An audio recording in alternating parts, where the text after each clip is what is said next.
केंद्र सरकार ने वंदे मातरम को लेकर नई गाइडलाइन जारी की है। अब जनगण मन से पहले वंदे मातरम होगा। सरकारी स्कूलों, कार्यक्रमों और मदरसों में इसका उपयोग किया जाएगा, वंदे मातरम होगा।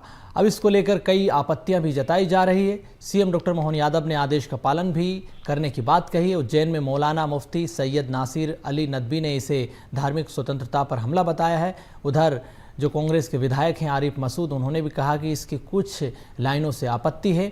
वहीं इस पर अब महामंडलेश्वर आचार्य शेखर महाराज ने कड़ी प्रतिक्रिया दी है। विरोध के बावजूद दंड संबंधी कोई स्पष्ट प्रावधान घोषित नहीं हुआ है। क्या कुछ कह रहे हैं वो भी आप सुनिए। हमारा राष्ट्रीय गीत है, उसमें ये स्पष्ट रूप से लिखा है कि हम इस धरती की पूजा करते हैं, लिहाजा इस्लाम इस चीज़ की इजाज़त नहीं देता।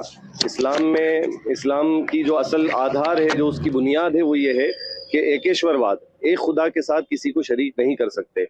ना हम हिंदुस्तान की ज़मीन को पूज सकते हैं, ना हम मक्का या मदीना की ज़मीन को पूज सकते। इवन हम प्रॉफेट मोहम्मद सल्लल्लाहु अलैहि वसल्लम को भी पूजते नहीं हैं।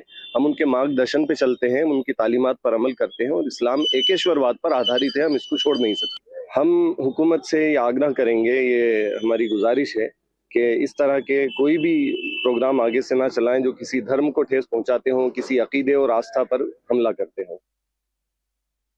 मध्य प्रदेश के उज्जैन में जिस तरह से एक इमाम का जो विरोध सामने आया है, तो उसको लेकर आज हमारे सामने महामंडलेश्वर मौजूद है, उनसे हम चर्चा करेंगे। ऐसी तस्वीर क्यों सामने आ रही है, जी बताइए। जय महाकाल। समाचार पत्रों के माध्यम से ज्ञात हुआ कि वंदे मातरम प्रत्येक स्कूल में गीत गाया जाएगा, बच्चों के बताया जाएगा कि भारत की संस्कृति क्या है, भारत क्या है। उससे एक हृदय से भारत माता का वंदन है। जिस भारत भूमि पे हम रहते हैं, धन्यास्तुते भारत भूमि भागे, धन्यो भारत भूमि जहाँ गंगा का वास है, जहाँ त्रिवेणी है, प्रयागराज है, जहाँ महाकाल और द्वादश ज्योतिर्लिंग है। उस भारत माता का वंदन है। जो भी यहाँ रहते हैं, प्रत्यक्ष रूप से अप्रत्यक्ष रूप से, उन सबका वंदन उस गीत में है। तो उसका हम अभिवादन करते हैं और प्रत्येक प्रदेश में, पूरे देश में उसको गाया जाएगा।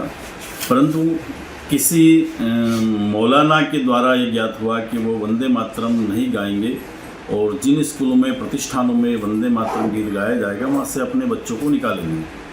तो भारत में रहना होगा तो वंदे मातरम कहना होगा, और जो वंदे मातरम नहीं बोल सकता है उनको भिक्षा में एक ज़मीन का टुकड़ा दिया पाकिस्तान, वहाँ के लिए रवानगी ले, बांग्लादेश के लिए रवानगी ले, सीरिया जाए, जहाँ जाना हो जाए। लेकिन भारत में अगर रहना होगा तो भारत माता को पूजना होगा।